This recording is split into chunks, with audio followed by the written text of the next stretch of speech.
Welcome back to Pilipinas Got Talent Performance Night. Ang ating next semi-finalist sobrang daming firsts ang na-experience dahil sa PGT. That's right. Kaya naman black and yellow ang kulay na napili nila dahil ito ang nagsisymbolize ng mga ups and downs na pinagdaanan ng grupo nila. Let's get to know more about the boys from Bacolod. Ang first beat effect, panoorin po natin to. Box Beat Signal! In-enhance po namin yung performance namin, yung pagka-synchronize po ng isa't isa. At gusto rin po namin na ipakita sa buong tao na yung ginagawa po namin hindi lang po basta po beatbox, hindi lang po hip-hop. Gusto rin po namin i-share po sa buong mundo na hindi lang po kami beatboxers, we're also performers din po. Gusto po talaga namin makuha po yung grand title kasi po gusto rin po namin i-prove na may ganitong talent sa Bacolod. Kaya natin to start well and finish well. Ato na ni Bacolod Gini. Ladies and gentlemen, give it up for our only beatboxing group here in the semifinals. All the way from Bacolod City, Negros Occidental, please welcome Nasser, McCoy, Kevin Toby, First Beat Effect.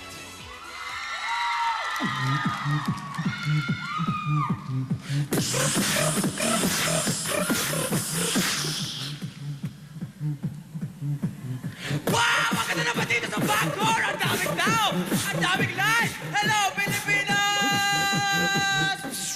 First Beat Effect transform.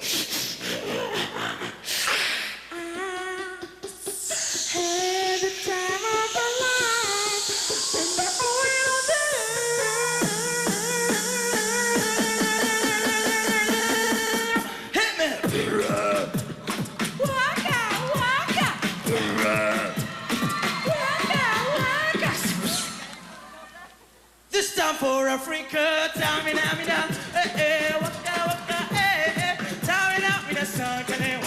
This time for Africa. Sorry. Perlisha.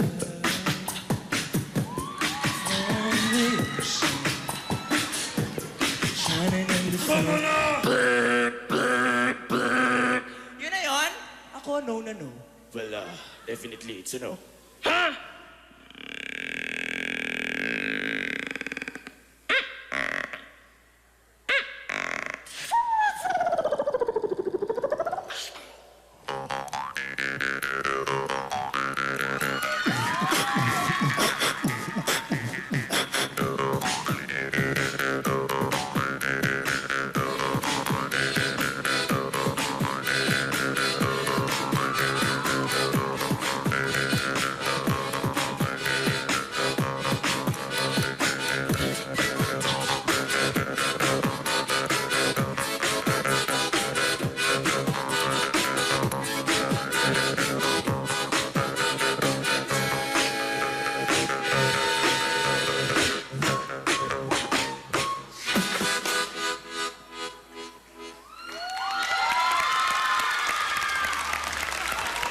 First Good job. Beat Effect.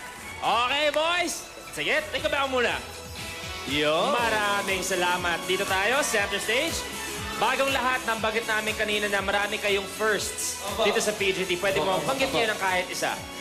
First po, first of all, talagang first time namin po pumunta ng Manila na magkakasabay po kaming apat. Tsaka talaga ito yung pinakamagandang first time namin mag-perform sa international TV. Yung nakikita kami ng buong tao. Sobra po. So talaga. Tapos po, first time po namin sumakay ng eroplano na sabay-sabay po kami. Yeah, and of course, first time din po namin makahawak na ganito pong mic na may parang may balangin po. Kami rin, first time makita na ganito. Opo, kasi Pero po, all in all, pag nagpa-practice po kasi kami, parang wala po kasi kaming mic eh. Tapos, so ngayon ganito karaming equipment. Opo. So far, sa lahat ng mga first, so far so good. Happy Opo. kayo.